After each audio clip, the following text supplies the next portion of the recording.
महापालिकेच्या निवडणुकीत भाजपने दमदार कामगिरी केली असून 39 जागा मिळवत काठावरचं बहुमत गाठलंय। सत्ता स्थापनेसाठी भाजपला एका जागेची आवश्यकता आहे। त्यांना महायुतीतील घटक पक्षांचा आधार घ्यावा लागणार आहे। तर काँग्रेस पक्षाने 18, राष्ट्रवादी काँग्रेस, अजितदादा पक्षाने 16 जागांवर विजय मिळवलाय। या निवडणुकीत शिवसेना शिंदे पक्षाने 2 जागा मिळवत महापालिकेत चंचू प्रवेश केलाय। या निवडणुकीत भाजपचे शहर जिल्हाध्यक्ष प्रकाश ढंग यांच्यासह 17 माजी नगरसेवकांचा पराभव झाला। महापालिकेच्या 20 प्रभागातील 78 जागांसाठी 381 उमेदवार निवडणूक रिंगणात होते।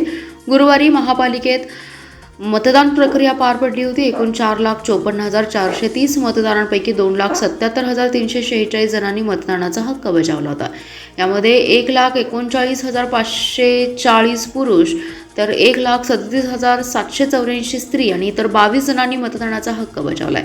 शुक्रवारी मिरज येथील धान्य गोदामात मतमोजणीला सुरुवात झाली। मतमोजणीसाठी 6 अधिकाऱ्यांची प्रभागनिहाय नियुक्ती केली होती। त्यानुसार मतमोजणी पार पडली।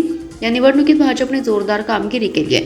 39 जागांवर विजय मिळवला असून अवघ्या एका जागेअभावी स्पष्ट बहुमत हुकलं।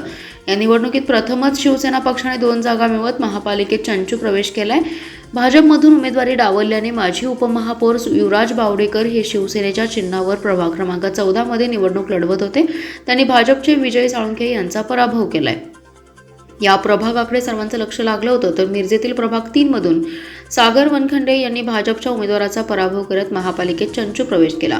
काँग्रेसने देखील अडचणीच्या काळात 18 जागांवर विजय मिळवलाय। त्यांनी संजय नगर, खनबाग, गणेश नगर हे अनुक्रमे 11, 16, 15 सुरक्षित ठेवलेत। प्रभाग क्रमांक 11 मध्ये लक्षवेधी लढत झाली। मात्र खासदार विशाल पाटील यांनी बालेकिल्ला कायम ठेवत 4ही जागा मिळवल्या।